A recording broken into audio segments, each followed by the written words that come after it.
Welcome, everybody. This is Beyond the Walls. You're here with me, your man, young brother Better Preach. I know it's been a while. I'm here with my man, One. Yo. D. Hi. Rico. What up? Stack up there. And the lovely Wendy. Hello, hello. How's everybody doing? It's been a long time. It's been a rough 2020, but we're still here and we're alive and we're kicking. And we're just excited to get back into this groove of having some publications out there with Beyond the Walls. It's been a crazy 2020, y'all. But first, before we get into all the commotion, how's everybody been? I know I'll start off first. I'll just let y'all know I got some grades. Come on, baby. Some grades coming in. I have a 7-month-old son who is premature. He's doing much better now. In and out of surgery with a whole just bunch of nonsense, which I'm glad we're done with. But wife, 2-year-old is doing well. She's talking a lot of nonsense right now. Be easy. She's doing great though, love her, and wife is doing good. But I'm happy to be here with y'all. I'm happy to be with everyone who's logged on to this video. We're happy that you logged on and clicked the link. But let's see how everybody else is doing. How y'all been?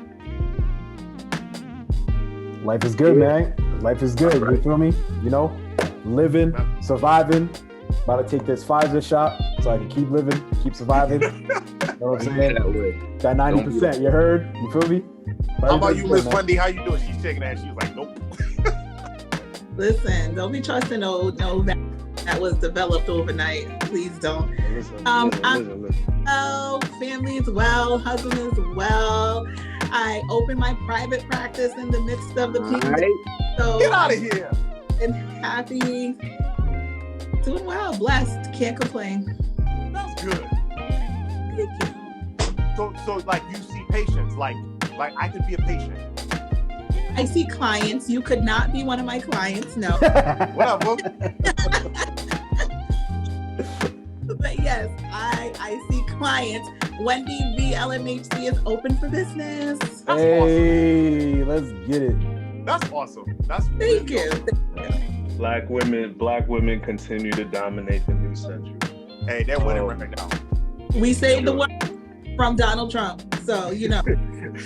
Speaking of black women, we've had a projected, I want to use the correct wording here, we've had a projected winner who was spoken in this election, which is to be Mr. Joe Biden, who ran onto the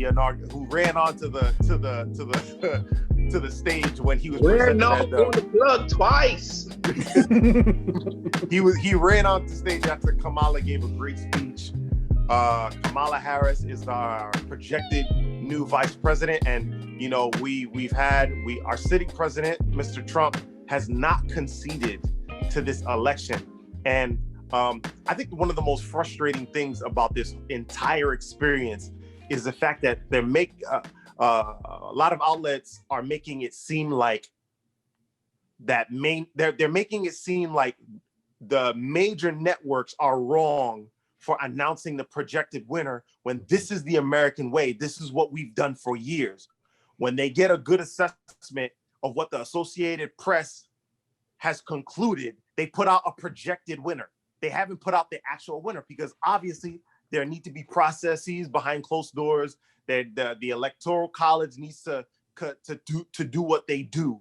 And so we're not doing anything different than we have in the last 20 years of elections. We put out a projected winner, whether it be Fox News or CNN or whatever, but they're trying to make it seem like there's a conspiracy, the votes aren't counted, there's fraudulent. I think it's all nonsense. And I think that after the Electoral College gets done with what they're doing, I think they're going to have Biden projected as this president, because that's what it looks like. Like Biden has 303 Electoral College votes. Like yeah. I just don't. Like now Georgia's like, oh, we're gonna do a hand count of all the votes. Yeah, because I'm so over just the United States. Like, I'm just over them. I think what hurts me the most is that the election was so close. Like, a lot of people voted for hate, and it's one thing to know that it's out there, but it's another thing to see the numbers. Like 70 million people voted for this clown, this uneducated, failed businessman, pervy dude who hates everyone who isn't a white male. Like, y'all voted for him. And it's like, oh yes, he's the best, chance our country has. How, Sway? How? It's hard to convince me. It's hard to convince me otherwise that he is the best that we have to offer. It's very hard to convince me. And he's not like other presidents in the past where it was hard to get dirt out on them. But it's like his is all out in the open. It's like he doesn't make it very hard for him to be ridiculed and very transparent. He's very transparent, and he's proud. He's proud of the way he is. I guess I can throw him one some cool points on that. Is this he is who he is, and he's proud about it. But I think we're in for a crazy end of the year and beginning of 2020. Sure. I'm keeping myself from being too concluded on what I see happening. I believe Joe Biden is a projected winner, but I'm not going to call him the actual president until I see his hand on the Bible and him being sworn in, because 2020 has had too many surprises for me to think that they like some foul shadiness is going to be happening in this whole process. So, I'm not going to bank on that yet. I'm gonna wait and see. But I'll tell you this much: it's good to see that his speech and his presentation is far different than what we've had for the last four years, and so that's refreshing in that sense. But on the other end, I wasn't out in the streets partying when he got voted in. It's like, oh, Biden got voted in, okay, all right, cool. But I don't know what these people were celebrating. I think we should celebrate the fact that Stacey Abrams got 800,000 registered voters. I think we should celebrate exactly. I think we should celebrate that. I think we should celebrate that we have a vice president who doesn't fit the demographic of the last 100, 200, 300 years of the administration. I think that's great, but I don't think it's time to celebrate in the streets yet. There's nothing has been done. Nothing has been done yet. So it's good to congratulate. I don't think it's time to party yet, but that's my take on it. It's no time to party for whoever voted for Biden and so forth. It's going to be wild. It's going to end wild in 2021 or 2020 squared or whatever, 2020 plus one, whatever you want to call it. It's going to be crazy. But if Biden does actually step into office, I'm definitely going to miss Abu Bakar, Baghdadi. He died like a dog. A dead dog. Oh man. Yeah, man. I mean, you know me and my analogies, right? In 2016, we all got on a plane with the cool pilot. The pilot who was taking shots with everybody. The pilot who was signing women's breasts on the tarmac.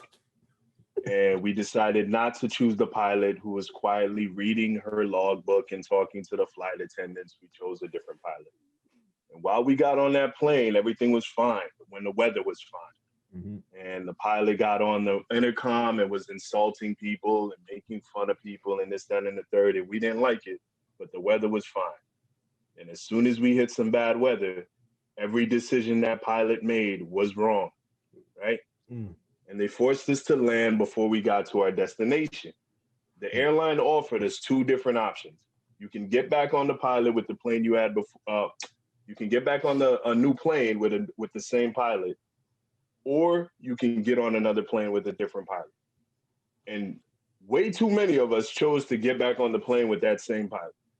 I'm just glad most of us chose a different pilot. Yeah. Now, for me, do I view Joe Biden as the most revolutionary, exciting candidate of my lifetime? Obviously not, right? That's not what he is. Nah. However, like, watch this. I'm going to tell you guys who I voted for, but I'm not going to say his name. I voted for the person. I voted for the person who would use the United States government, his knowledge of the United States government, to implement policies to help steady the country. I voted for the person who would not make fun of people and blame people for issues. I voted for the person who would control themselves and represent the United States in a way that wasn't embarrassing. That's the person I voted for. Jesus Christ. Now, that's the bare minimum. Like, that is the bare minimum, and that's right. Now, what's funny is I never said who I voted for, but you guys also have no doubt who I voted for, and that's really what the issue is. Now, as Black men on this call, we do got to address Black men, right? Because back to that plane analogy, we had a lot of Black men coming out and saying, "I'm going with the same pilot. He's gonna pay for our rental car when we get there. He's paying for our hotel room. He's giving us a food voucher, and you morons are going with the other pilot. Y'all are dumb." And then you look at these people and you say to yourself, well, that's interesting because the airline never said they were going to give us any of that stuff. Why do you think he's going to do it? Oh, because he said so. Well, okay. I like to get to my destination safely. Thank you. I'm going to choose the pilot over there, taking a look at the weather, making sure everything is fine with the plane. I'm going to go with that guy. Sorry. You can go have fun with the cool pilot. So, Wendy kind of touched on this too. I personally don't like to comment on people's personal beliefs. But what I will say is this. Before 2016, I was under the impression that although I disagreed with some people about their views, I thought we all kind of agreed on what was unacceptable completely. Absolutely. Right. Like, so you think income tax should be 5%. I'm okay with it being 9% if we get this, and this. Those are disagreements I thought we understood, but I was under the impression that we all agreed there's certain things that we will not tolerate. I was wrong. In 2020, I was wrong about that again. And so the immediate question becomes, where do we go from this point forward? Because our disagreements are not just taxes are a little bit off or no, we shouldn't invade that country. That's not what our disagreements are. There are people right now who passionately believe that Democrat politicians molest children and drink their blood. That's a real thing that's happening. So where do we go from here?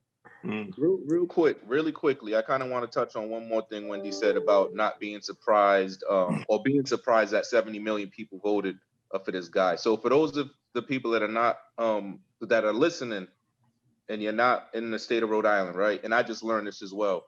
The full name of Rhode Island is Rhode Island and Providence Plantations. That's a full name, official name of the state.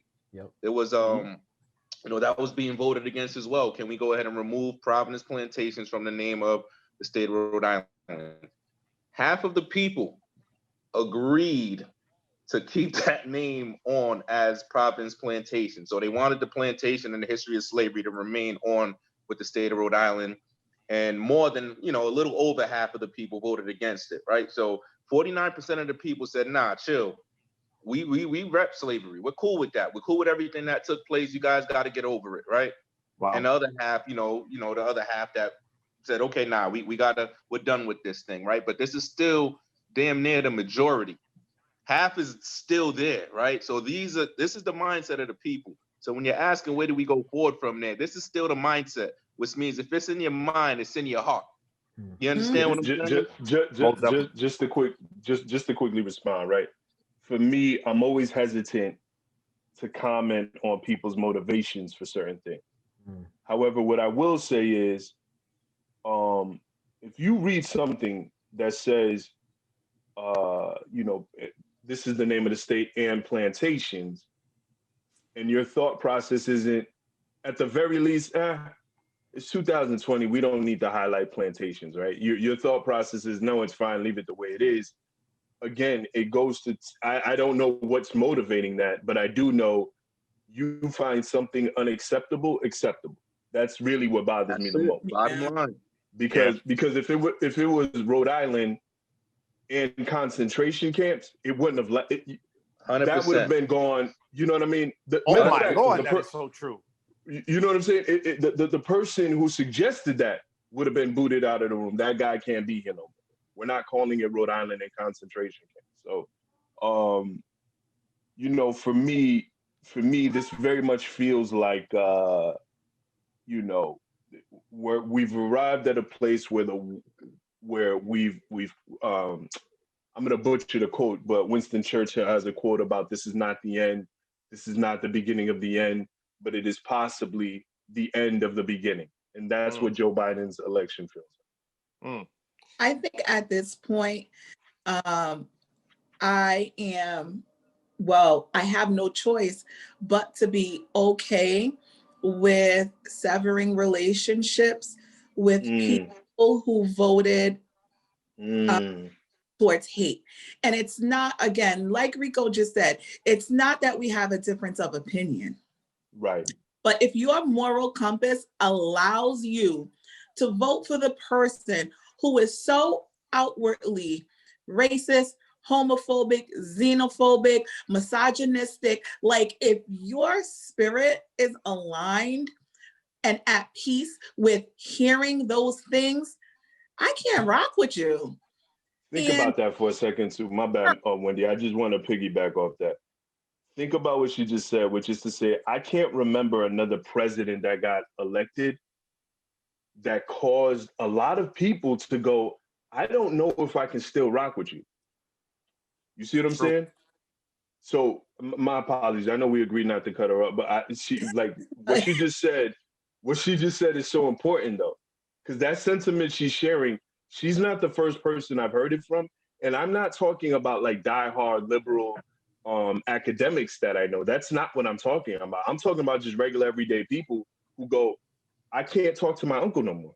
I can't, one of my cousins was like, yo, I got a lifelong friend that I haven't cut off, but I haven't picked up either, which is to say, this is somebody that they would have weekly breakfasts with or whatever the case may be. He's like, yo, I'm good.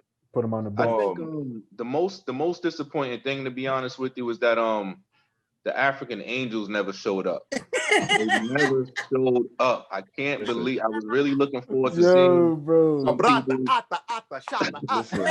Listen. You gotta love it. But that's a disappointment to me. They did show up. They absolutely did. Let's go, Wendy. Let's go, Wendy. Let's go, Wendy. Job, okay. Yeah, let's go, Wendy. They were late, but they showed out. Yeah, they absolutely did. Oh, yeah, you about to call upon us? Be careful. Mess with your foolishness. Let me show you. I was just about to say, you call upon Black ancestors, and you're like, oh, they're gonna put Trump in. Think about that. Think. Help us out here. I mean, it's a good move. You called for the Black ancestors. They showed up. Sure enough, did. Yeah. Sure enough, did. Showed up on Wednesday. Showed up on Thursday. They were taking care of the votes. Friday. They were at the voting ballots. Yeah. They were counting up all the votes. Listen. How do y'all really feel about that, right? Because, regardless of whatever ethnicity you are, right? There's people from both sides or all sides, multicultural, whatever you want to say, right? That said, listen, this guy Trump, he's anointed from God, and he's going to win this election, right? So how do I don't understand how to move forward from that right there. How do we feel? Theologically speaking, I believe it is wrong to endorse any candidate. Ding. It is wrong to endorse any candidate. You shouldn't be. Your church shouldn't be having a gala to celebrate the input of the new the input of a new president. It should not, whether it be Trump or Biden, your church should not be doing that. Because if you subscribe to them, you have to subscribe to everything else that they're doing. You can't Sunday service. You can't do it. Right. Cutting Sunday service short to put them on stage. Don't do it. You preach the word of God. Yeah, it's crazy. Now let's throw political science into this too. Prior to the 1980s, American, specifically evangelical churches, completely removed themselves from politics. Thank you. Now, what was the shift? The shift happened when multiple judges got appointed to the Supreme Court and a variety of other political advancements were made, in which the church said, we don't like what's going on. And when I say the church, I'm specifically referring to the white church, because the white church did not like Brown v. Board of Education. They didn't like the ruling, but they still stayed out. Fast forward to the 80s, the church gets back into politics. Many people did not like it. So you go from we're completely removed to now we're getting involved to now jump cut to 2020. And when you Google Trump and pastors, you're going to get page after page of pastors endorsing this, that, and the third. And just like H just said, you don't get to go, I endorse Trump, I don't like the tweets. That's not how that works. No, because if you endorse him, then you endorse everything. That's exactly right. You're now aligned with that person. Yeah. Now, for me, am I okay with the pastor encouraging his congregates to vote and be good? Absolutely. Yeah. However, this business of not only do I personally endorse this person, but y'all know I'm a praying person. God told me this, don't do it. Blasphemy. Oh my God. Listen, I'm not gonna say that everyone who said they had a dream or they felt it pressed in their heart that God told them to vote this way or that way. That's what nobody's I will business, criticize is when you get on YouTube and you broadcast the fact that God, like, no, you don't have a mandate to tell people. That's for your own personal spiritual life. It's so spiritually irresponsible to do such a thing. It's wrong. It's wrong, and you're going to get checked for it. Yeah. When the time comes, you're going to get checked for it. Yo, and God checks people very well. Yo, this one dude said, the Lord told me Trump will triumph. And I'm prophesying that Biden will be victorious. How did he tell you both of those? What? No, I don't understand. He said the Lord told him that Trump will triumph, but he's prophesying that Biden will be victorious, bro. Bro, I would have stood up from the congregation and said, yo, go to sleep, bro. This makes for, because at the end of the day, I always like to keep the worst case scenario remain in the back of my mind until it's completely unlikely. And so, Van Jones put out a 16-minute video on the possibility, on the possibility that through some loophole, because he's a sitting president, he could jump through some loophole and remain the president because of the behind the scenes things that need to happen, he can try to manipulate certain situations. And while I feel like this is very unlikely, I also felt like the whole of 2020 was very unlikely, but it happened. But my thing is, I feel like it's almost like they're gearing people up, or they're setting people up for a big civil war or a big fight between one side and the other. And it's funny that people are calling it a race war, because the race war is being headed by two white people. by the man. And the majority of the people in the war, the people, like I said in a past podcast, the people that are showing up to the race war are a whole lot of white people. A whole lot of white people. It's weird. It's just weird. And so in the worst case scenario, if they said because of some stipulation or because of some finding that Trump remains a sitting president, get ready for something, what my Haitian language would call some gagot. Get ready for some radot. It's gonna go down. Nonsense, y'all. It's gonna go down. Yeah. So I also feel like I was having a conversation with some friends about how in 2008, maybe when that's when Obama took office, right? 2008. Yeah. I became very ashamed to call myself a Christian because Christians, quote unquote, Christians showed their asses.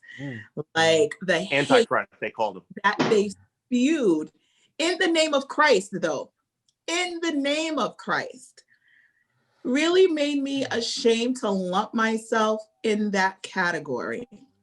Yeah. And still continues, right? Because even those churches, and I'm using all quotes because these people are not Christians. These are not churches. Like, these are just hate groups that have meeting places. They quote a lot of Christian liberation, religious liberations and exemptions that he's putting in place for, you know, these. So that's why we back him so much for maybe one or two things. But if everything else is hate, are those one or two things worth it? I know one was the religious freedom to like deny services or whatever, right? But that's such a slippery slope. If you go down this slide, right? Oh yes, our religious freedom, you know, we don't believe in homosexuality, and so we don't have to make your wedding cake, right? Okay, yes, he gave us that freedom. What's next? We don't believe in interracial marriages, and so, you know, we can deny you, right? Because it's all hate backed. The slope that you're going down is gonna be so slippery and so fast, and for you to be so blinded in the name of God is ridiculous. It ain't the name. It's pride. It's all pride. That's, you know, people could claim they're doing it. I know a lot of people. Yo, God said this, and I can't believe you guys will vote for that. This guy wants to kill babies inside a woman's stomach, and this guy wants to do there that. There are children in cages. Yo, I don't listen. get it. There are children in cages. Listen, So voting in unborn kids, but not kids in cages who are being separated from their family, who are missing. Don't nobody know where these kids went. There's no but y'all don't care about those born kids. Voting in a Republican candidate doesn't guarantee that abortion will become illegal. No Republican candidate has ever got it, unless it's put on the ballot as a question, as so yes or no, do you allow it? Then obviously my convictions won't allow me. You know what I'm saying? That's just me personally. But I voted for Republican candidates. I voted for Democratic candidates. They don't cancel out the law once they're in. And so to use that as the one issue voting stance, I think it's ridiculous. So I think we've made critical. Honestly, I'm sorry, Rico. You're good. So hypocritical to say that, okay, so we're talking about, you know, this whole abortion clause that they're like jumping behind, right? So hypocritical to listen, if that's your choice, that's your choice. You and God are going to have a conversation about your choices, because he's a God of free will. He gave us that free will to make that. I'm not taking anybody's choice away. If I decided that, you know, I got pregnant tomorrow and I'm not ready, or I no longer have that energy or whatever, me and my husband sit down with like, this is not a choice that we want to make. That's my choice, right? Yeah. But if you care more about taking my choice away than the children who are actually being tortured, who are being raped, who are in cages at the border, who are being denied medical treatment, who are being ripped away from and I'm talking about like infants, newborns who are breastfeeding, and you're okay with the thought of these children, you know, dying, what, because they don't look like you, because their color is a little tanner, you know, both of those things can't be the same. You cannot be pro-life and pro-cages. Like the two coexist. To piggyback off that, I wonder how many of these pro-life people are also pro-death penalty. Because that's where this conversation gets awkward. And H, you can actually transition us to the next topic. I wanted to point out, because Wendy touched on something a few minutes ago about, for the first time in her life in 2008, being ashamed to call herself a Christian. And there is something to that. And what ends up happening in situations, especially like right now, where the Christians with the loudest voices are kind of embarrassing us. And I think I've said this on the podcast before. There's no book, there's no movie, there's no song, there's no artist, there's no politician. There is nobody out there who has done more damage to Christianity than Christian. 100%. And for me, it's a fascinating thing because God sends his son, Jesus, literally gives us an example of what the ideal Christian looks like, how that life looks, what that person's life is about. And it has nothing to do with what the loudest Christians are screaming about right now. As a matter of fact, most of his examples are, it doesn't matter what her sin was. I'm going to pick, it doesn't matter what's going on. Let's go over there and help those. That's what a true Christian life is about. Yeah. It's not about getting judges and senators and all those other things. But, the modern Christian or the loudest, the most high profile Christians have lost their way in a variety of different ways. H, do you have any examples of this? Well, I was gonna say it, when I look at the pattern of Christ, when I look at his life, the times that Jesus was most angry, most fed up, most disgusted, most turned up was not with people that were smoking, drinking, living a certain lifestyle, but it was the religious elite who were claiming to be pleased by God, who were proud and had their chins lifted up, saying that, there's an example in the story where Jesus says that two men went into a temple, a Pharisee and a publican, or tax collector. And tax collectors were considered like the worst of the worst because of what they did. Yep. The Pharisee went in and he was like, he prayed, he made the prayer, Lord, I thank you that I'm not like this publican over here. And all the publican could do was beat his chest and say, Lord, I'm a sinner and I'm wrong. And Jesus said the one who walked away, the latter man, he walked away forgiven and righteous. And this Pharisee was rejected. And so I think we see much of that today. Jesus didn't come down on those people that the Pharisees looked down upon. He sat with them and talked to them and didn't affirm their lifestyle, but loved them and told them to go and sin no more.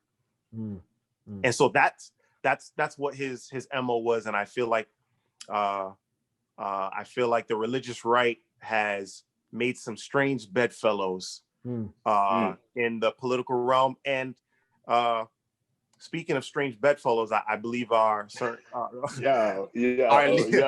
believe some of our leaders are also in the like making strange bedfellows on our pulpits. Well, they're in a bed making strange. You're supposed to be a pastor, dog. You're supposed to be a pastor, dog. Come on, fam. That's a title that I've added to my repertoire in the last few months. Got you. Bedfellow. In the same way that the Republican Party or the religious right, whatever you want to call them, conservatives have made strange bedfellows. In the same way, our pastors on our pulpits have also made strange bedfellows. Yo, stop saying bedfellows, bro. We're seeing, because it's real. It ain't just women. But we're seeing that being played out in the character of the Carl Lentzes, the former president of Liberty University, Jerry Falwell, and also our John Grays. Let me tell you that I was trying to be the loving Christian. This is just my spoof on it. I was trying to be the loving Christian with John Gray. Just give him a chance. He had a hard childhood. He didn't have the best. But when it came out that he had a voicemail, leaving a voicemail to this other woman, and he put his son on the phone to trash his mother so he could trash his wife and say that, oh, she ain't cooking, she ain't doing what she needs to do, and ask his son on the voicemail, what have we been eating all week for dinner? And the son said pizza. That's corny. Down his, I was like, bro, I'm done. I'm done with y'all. That's equivalent to being chased by cops, and then you get caught and you point to the bushes. Yo, he right over there. He was right with. That's equivalent to that. I'm done. I'm done with Tom Brady. Wendy has been. I didn't even hear about that, Harry. I didn't know about that part, to be honest with you. It happened. I'm done with him. I pray that he comes to repentance. But I'm done. I'm done with him. Wendy, he trashed. He got his son on the phone. Yeah. To trash his wife. I'm done. Hard. No, to prophesy. Wendy has been pretty consistent on this, in the sense of it's a variety of examples of males in the church behaving in immoral ways and then coming down on women. So I'm wondering, Wendy, what you thinking? Oh God, let her loose. Let her go. Super Saiyan 1 is about to come out. So, I don't want to be the angry black woman. You don't have to do that voice. You do not have to do that. Wendy, so she put on... Wendy, you don't have to do that voice. She's Kamala. She's being Kamala right now. We don't need Kamala right now. Mr. Vice President.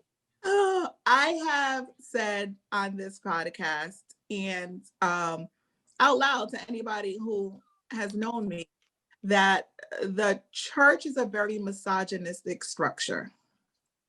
That no matter how much you love God, what position you have in the church, that's just something that you cannot deny.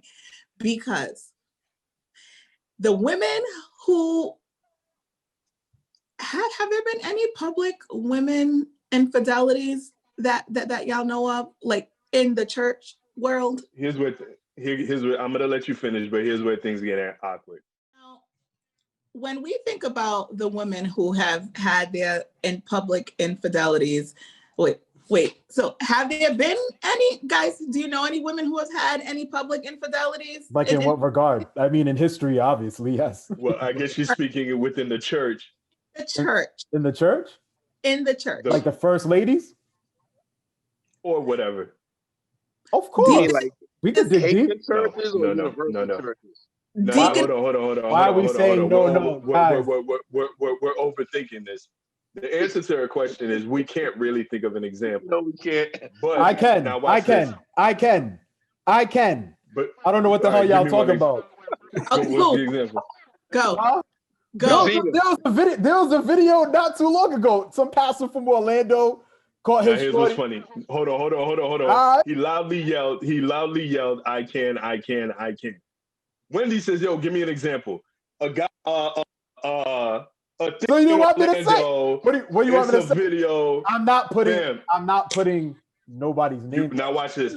Hey Wendy, do you have any examples of male infidelity in the church? Now watch Wendy. Oh, of course I do. Relax. My response to Wendy's question is, I can't think of a really high profile example of a female leader in ministry destroying her relationships. Now we're saying high profile. Congratulations, friend. Yo, come on, now we're saying high profile. Hold on. You know exactly what she meant. You think she was? You think the question she was asking is, are any women in church being unfaithful? That's of course. Goofy question. No, how yeah, Wendy asked no, like that. That's not the question she was asking. She meant people in the pastor's position and people in leadership. We're getting a bit sidetracked, but I just want to quickly respond with the answer to your question is I can't think of a single example, but it's because women are far less messy than men. There's never an example. There's never an example. Crazy. Let me ask you this: Could you imagine a female pastor, having an emotional relationship with whoever, getting on a FaceTime call with her daughter in the back seat, and saying, "Hey, when's the last time your dad took out the trash?" It would never happen. Okay. It would never happen. Women are not messy, as messy as men. But go ahead, Wendy. They're more cat-like with theirs. They're very more cat-like with Thank you, theirs. Dave. That's exactly right. Wendy, the floor is yours. No, first of all, you know what? I'm not even gonna. First of all, let me say this, right? It wouldn't be allowed because that woman would be forced into a place of, they would call it consecration, but she would be forced out, never to be seen again. These male public figures, public religious figures, repeatedly do these things. This isn't John Gray's first time. The second public time was when the voicemails came out. The third public time was when the FaceTime video came out, right? Yet, even though he was going into deep counseling and he was still preaching. Mm-hmm. Let a woman have had an affair on her husband and was pregnant. You think they would have allowed her to preach? Because for some reason, the sacredness and the sanctity falls upon the shoulders of the woman. The woman is made to feel responsible for anything that goes wrong in any situation involving a marital relationship, where it's, well, what did you do? What did you not do? You need to pray. You need to cover your husband. This clown just got here and embarrassed the heck out of me, and it's my responsibility to pray and cover him. That is the example that is given to us over and over and over again in our churches, right? In the church, I agree. When their sermons about virginity and purity, they give like one line about, yes, men, you have to too, but then it's about the woman having this gift to give her husband, and you have to stay so sacred and pure, and everything goes on your shoulders, right? And so these are the messages that are constantly being replayed over and over and over in every church across the United States, across the world, placing this unfair, heavy yoke of a burden on the shoulders of these women. Yet these men get to like go do their dirt. It comes out, they disappear. Please pray for my family. And these women piss me off. We're praying for you. We're praying for you. Nah, come on, Debbie, you gotta pray for the guy. Debbie, I mean Wendy. That's what she needs to do. I think it's funny. What was I gonna say? I think it's funny how when the men screw up in any regard, they could be a murderer, and from jail they're getting letters from women telling them how much they love. But women don't get that same treatment. But I could say religiously, women don't get a pass at all. No, they don't get a pass. No. They don't get a pass at all. But I could say outside of church, they be ducking and dodging, bro. You heard? You feel me? So let's just keep it that way. You feel me? You know? There's an interesting thing going on with these high profile Christians, and it's always fascinating to me where on the political side of things, Christians, specifically white evangelicals, if we're being honest, demand that their religious beliefs be respected and taken seriously. Mm-hmm. And then it's as if they have no connection between what's going on with their leaders. And because the secular world, they don't really view, that pastor who was praying the other day, the female, they don't really view them differently than Carl Lentz. Yeah, right. Or John Gray. They don't view them as differently. They just go, well, if y'all want us to take you seriously, how come you're not taking your own beliefs seriously? Yeah. And so, for me, I'm looking at in times of turbulence and trouble and upheaval and all of these things, the church is supposed to be a place where people run for comfort. Mm-hmm. And in 2020, it has exposed the religion we hold sacred in a way that I'm hoping causes real change. That's what I'm hoping. But I will say, like we gotta be, and I mean I understand, like, you know, the men in the church or whatever, they have a high responsibility towards showing the gospel off as men, because men are not really that prevalent in church.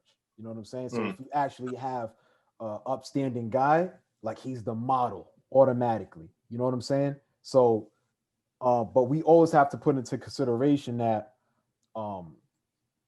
with success, there's less time for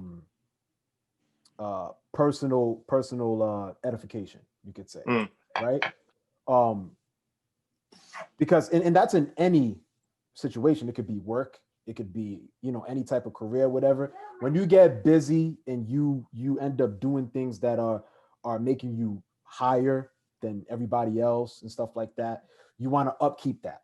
You want to keep, then you start ignoring the basics. You start ignoring that, you know what, maybe I should take this day off and take my wife out. Or maybe I should take this day off and actually ask God for what I'm really speaking on. Because I feel like when I'm speaking, I don't feel God speaking through me. You feel what I'm saying? So we have to be kind of, I understand, like, the John Gray thing is kind of crazy, but just in a wide array of things, like, we have to be considerate of, you know, life gets in the way sometimes. Like, life happens and you end up ignoring things automatically. We all go through it personally. You know what I'm saying? Because I can't, every marriage, every relationship has gone through that moment where you're going, and you're not paying attention to your spouse, or you're not paying attention to your child. Life is going too fast. So we have to be really considerate as believers to not really just look down on them and just like, man, yo, you were a bad example, but more so like, damn, man, like, wow, we really got to keep our leaders in prayer, or we really got to look out for one another. You know, not really the high profile ones, but pretty much like us. You know what I'm saying? Because we stand in that same regard too. Like, if I see Harry, it's the same way. You know what I mean? So, I think we need to pull them aside, and instead of saying that was the so let me preface it with this: that this is the trap that is set that all of us can fall into, is when your purpose to do something, when you're called to do something, and you're living it out. You living it out and it being successful is not God's approval of you. You have simply aligned with the purpose that he has had for your life. If John Gray is getting up on the pulpit and he's preaching and people are being blessed by it, it's easy to fall into the trap to think that the fact that people are blessed by it, the fact that people are clapping at the end of the sermon, the fact that people are coming to you and saying, Pastor, that blessed me so much, you fall into the trap into thinking that this is God's approval, when it's not. It's not God's approval. Just because he's using you doesn't mean that he's pleased by you. And so personally, in your own personal life, you have to make sure that you keep yourself centered and aligned with him. You know, and we have to make sure that we don't fall into that, because we can fall so far that we don't even realize how we got there in the first place. You know, and so this is what's happened to your John Gray, your Carl Lentz. I don't know if Jerry Falwell is the same type of situation, but it's happened. And, you know, let me add Ravi Zacharias, the very popular Christian apologist. After he died, 5 women came out saying that they were sexually abused by him because he owned 2 spas in Florida, and he had a back surgery in the past, and he had chronic back pain, so he would get massages frequently. And when he would show up to these massages, he was asking for more than just a hand of prayer. He was asking for inappropriate things, and he would justify it with the fact that he was doing this ministry and that he deserved this. You know, so it's easy to fall into that trap. So we have to make sure that as believers that we don't fall into that trap. Listen, you know? Rick James said cocaine is a hell of a drug. And listen, you started to list men's names, and this goes back as far as anybody you can, the God's King anointed David in the Bible, right? King David, Samson, Saul, not all of those dudes. A guy, David sent his guy to front lines to be killed to bag his wife. That's a movie. Out of every, you know what I'm saying? So cocaine's a hell of a drug, man. Sorry, Wendy. So and listen, we're human. Yes. We will all mess up. We will all fall short. Yes. That is just unfortunately life. For sure. My issue is with when we talk about the ex-president of Liberty, right? You so vehemently spewed disgustingness out of your mouth, yet this was what you were doing behind your closed doors. If that's what you were doing, then be accepting to all things, right? Yeah. This is what pissed Jesus off. That situations like that. John Gray, the first time you publicly apologized, you were going to work on yourself and your marriage. Great. You made a mistake. Get your ish together. Fix it. He's a thot. He's a thot. I He needs to be single. He's a thot. No, but I don't want to cut you off, Wendy, but I just want to put it out there. Let's do the example between John Gray and Carl Lentz. Different ways of apologies. Yes. Carl Lentz was a lot more, I'm not going to say professional, but He was out there and more forward about he it. was authentic. He owned it. He owned Yep. it. For sure. John Gray's apology was messy as hell. In the world, right? A heartfelt apology can be, it's just the level of insincerity in the apology and the level of,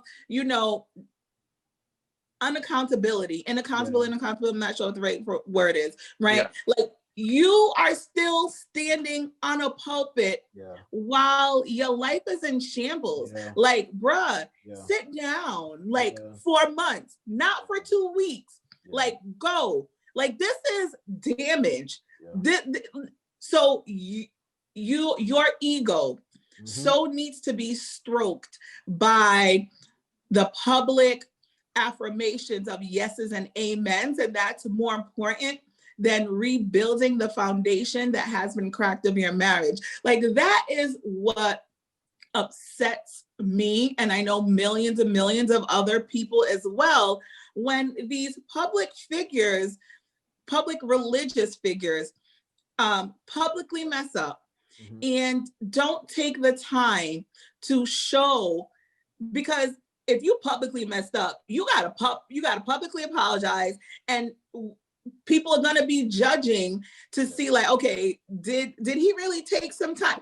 Unfortunately, yes, it's nobody's business between you and your wife. However, you made it a public situation. Exactly. You know right? what though? Yes. You stuff get out there. So now it's out there, right? And so everyone who has been looking up to you for guidance, for direction, also feels slighted and hurt, because here was the person leading me, and now you were going astray all this time. So what were you telling me?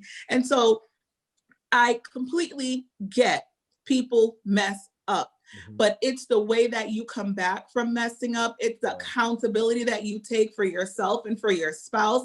Like, this man done embarrassed his wife 3-4 times. You publicly, It's now done.